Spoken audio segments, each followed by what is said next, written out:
Treasury Bills secondary market traded on a quiet note amid thin liquidity levels. Traders at Axis Bank say they expect the market to close the week with bearish sentiments. Ladi Bello, fixed income dealer at Axis Bank, joins me for a weekly wrap at the fixed income market. Ladi, thank you so much for taking the time out to join us. Let's start with today's market action, market performance so far. Bring us up to speed across the different segments.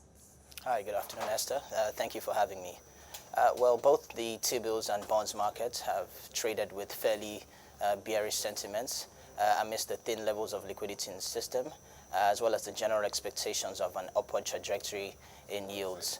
This is also stemming from the decision at the MPEC on Tuesday to hike rates on the MPR from 13 to 14% levels, while all the other policy levers were maintained.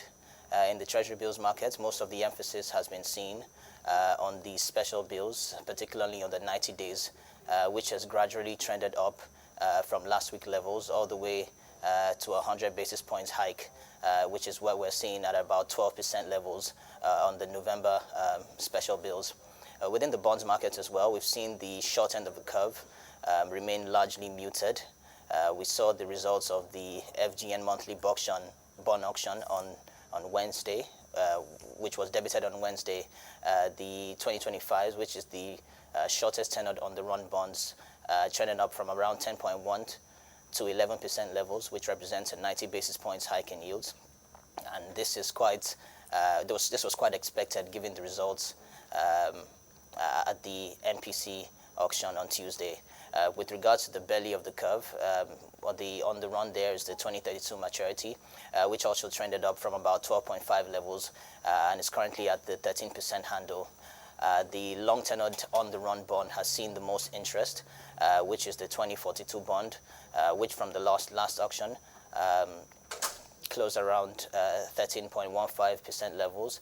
And this time around on Monday, it closed at around 13.749% levels. So generally an upward tick in yields in our market, and this is expected, like I said, amidst the low levels of liquidity, which stands around 16 billion in the money market opening today, as well as the general expectations for a rise in yields in the markets.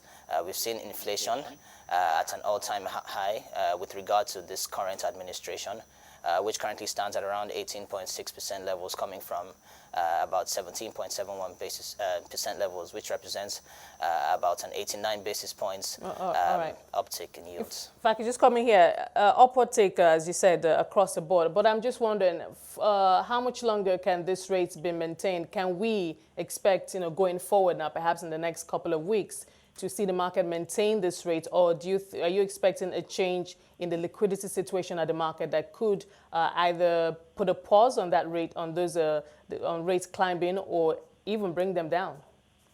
Right. So in June, we saw the thinnest level of liquidity in terms of inflows coming into the market, and in July, we've seen what we will see about 240 billion in terms of inflows. This week, we've seen coupon payments on the 2042 and the 2034 bonds amounting to about 131 billion.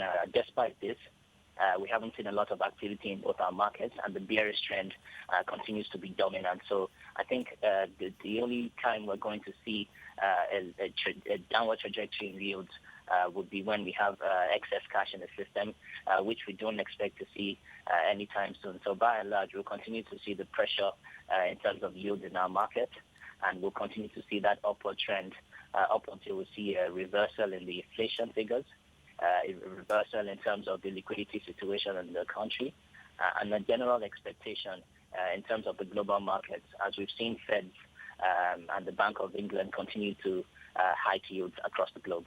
But that could take, a considerable amount of time for us to see a change in those indicators you just pointed out. So, how high can rates go? Is there a ballpark?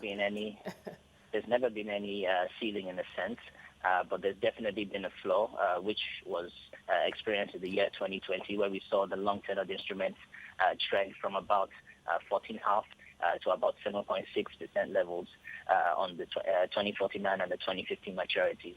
But in terms of how high rates can go, as long as we continue to see these pressures that I mentioned earlier, the rates will continue to trend up, and I don't see any reason why we shouldn't touch the 14% levels anytime soon, as we've well, the CBN and the DMO have done a fantastic job in our market by maintaining these rates, but it just has to give way at any point from now.